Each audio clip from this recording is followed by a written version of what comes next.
상대를 불문하고 싸움을 제일 잘하는 사람이 누구인가 하는 것은 항상 많은 사람들의 관심을 불러일으키는 주제 중 하나입니다.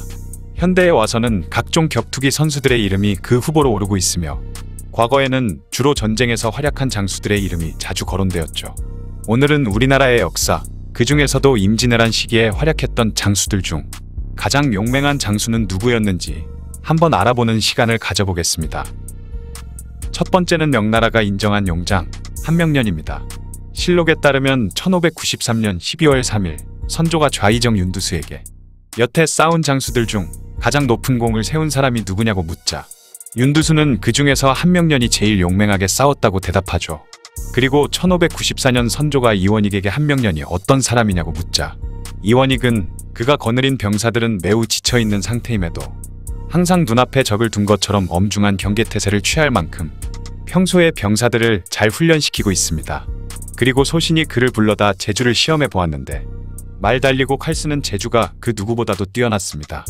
게다가 높은 계급을 가진 당상관의 신분에도 불구하고 늘 병사들과 어려움을 함께 했는데 천한 병사들과 같이 구른다고 비웃는 다른 관리들에게 부끄러운 줄 알라며 오히려 그들을 꾸짖기도 했다옵니다. 라고 대답했습니다. 1597년 9월 7일 권율이 보고한 한명년의 전공을 살펴보면 한명년은 공주 회덕 지방에서 외적의 선봉과 만나게 되자 과감히 돌격해서 무려 200명에 가까운 적을 베었는데 적의 수가 워낙 많았던 데다가 날도 어두워져서 외적의 머리는 6개 정도만 베어왔다고 하죠. 며칠 후 소초평에서도 수없이 많은 왜구들을 참살했다는 기록이 실록에 남아있다고 합니다. 그 외에도 임진왜란 당시 실록의 기록을 살펴보면 한명년이라는 이름이 거론될 때마다 적들의 머리를 벤 것이 매우 많았다, 참살한 바가 매우 많았다라는 표현이 자주 등장하는데요. 오죽하면 치열하게 파벌 싸움을 하던 동인과 서인들도 한명년의 무예에 대해서는 한결같이 칭찬하는 기록만 남아있다고 합니다. 권율도 한명년의 무예를 높이 샀기 때문에 그를 특수부대의 대장으로 삼아서 써먹으려고 했는데 부하장수였던 김응서가 먼저 한명년을 빼돌려 자기 직속 부하로 편입시킨 채 내어주지 않자 크게 화를 내며 선조에게 이를 비난하는 장계를 올렸다고 하죠. 명나라의 제동마귀도 조선 최고의 장수로 이순신과 권율, 정기룡 그리고 한명년을 꼽았다고 합니다. 왜란이 일어날 당시 한명년의 직급이 졸병이었는데 불과 2년 만에 정삼품 별장이 됐다고 하니 그가 얼마나 많은 공을 세운 것인지 짐작할 수 있죠. 두 번째 인물은 왜군들이 보는 앞에서 외적의 배를 갈라 생간을 철근같이 씹어먹으며 그대로 돌격해 적들을 두려움에 벌벌 떨게 만들었다는 정기룡 장군입니다. 정기룡 장군은 7일 동안 25개의 왜군 부대 9천에 가까운 군사를 고작 700의 병사로 휩쓸고 다녔다고 하죠. 처음으로 왜군과 만난 거창 전투에서 수십 명의 기병을 이끌고 구로다 나가마사의 선봉 500명과 싸우게 되는데 많은 왜적들을 보고 병사들이 두려워하는 가운데 정기룡 장군이 혼자서 말을 몰아 돌진했고 적들의 한가운데를 종횡무진으로 누비며 수십 명의 왜적을 쓰러뜨려 버렸다고 합니다. 왜군들은 정기룡 장군의 압도적인 무력 앞에 놀라며 달아났고 용기를 얻은 부하들이 합류하며 결국 전투는 조선군의 승리로 끝났죠. 이어진 금산 전투에서는 돌격 명령을 받은 정기룡 장군이 적군 한가운데로 뛰어들어가 50여 명의 왜적들을 쓰러뜨리는 동안 본진에 있던 정기룡의 상관 조경이 매복해 있던 왜적들에게 기습당해서 사로잡히는 일이 발생했는데요. 이 사실을 알게 된 정기룡 장군이 혼자서 말을 달려 적진에 침입해 조경을 잡고 있는 적을 베어버리고 조경을 겨드랑이에 낀 채 가로막는 왜군들을 모두 돌파하며 탈출에 성공합니다. 단신으로 상관을 구출해오는 모습을 본 사람들이 마치 주군의 아들을 구해온 삼국지의 명장 조자룡을 보는 것 같다며 감탄했다고 하죠. 이때부터 정기룡 장군은 조선의 조자룡이라는 별명을 얻게 됩니다. 세 번째 인물은 웅치와 이치전투의 영웅 황진 장군입니다.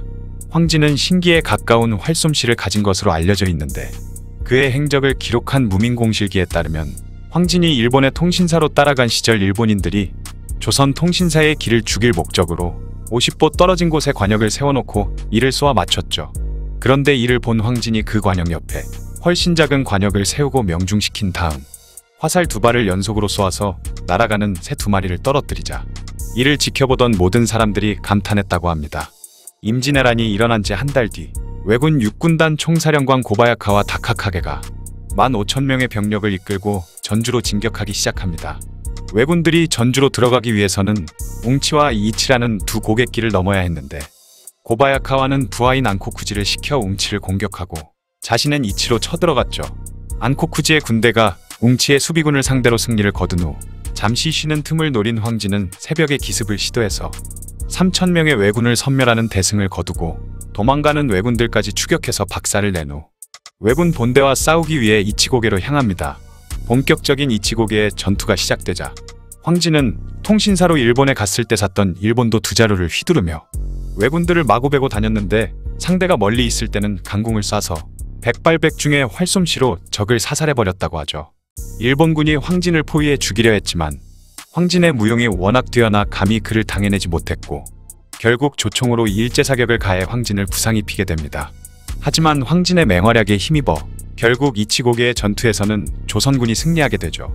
이후 벌어진 수원 전투에서도 갑작스러운 왜군의 기습을 당하자 조선군 장수들이 급히 퇴각했는데 전방에 나가 있던 황진만 혼자 남아 왜군에게 포위되고 말았는데요.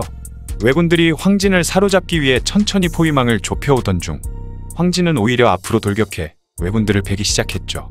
하루도 아닌 무려 이틀 동안 혼자서 치열한 전투를 벌이다가 마침내 왜군의 말을 빼앗은 후 주변의 왜군들을 마구 베어내는 무쌍을 찍으며 본진으로 귀환했다고 합니다. 황진이 활솜씨뿐만 아니라 근접전과 기마술에도 능했음을 알 수 있는 기록이죠. 다음 해에 벌어진 2차 진주성 전투에서는 10만 명에 가까운 왜군에게 포위당한 상태에서 눈부신 활솜씨를 보여주며 크게 활약했는데요.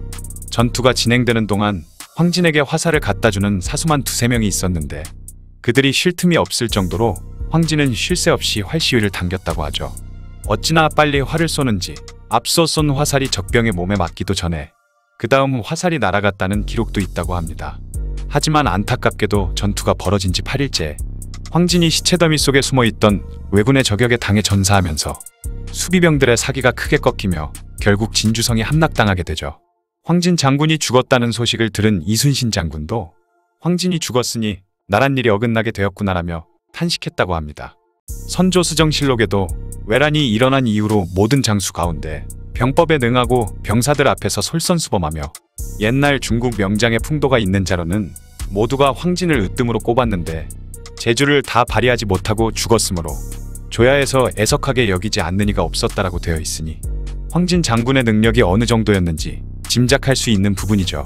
앞서 소개해드린 3명의 장군들 모두 기록만 봐도 우열을 가리기 힘들 정도로 뛰어난 무쌍을 보여준 것으로 보입니다. 여러분이 보시기에는 과연 이 중에서 어떤 장수의 무력이 가장 뛰어났던 것으로 보이시나요? 영상을 봐주셔서 감사합니다. 더 재미있고 유익한 영상으로 다시 찾아뵙겠습니다. 구독과 좋아요 꾹 눌러주시고 댓글도 부탁드려요.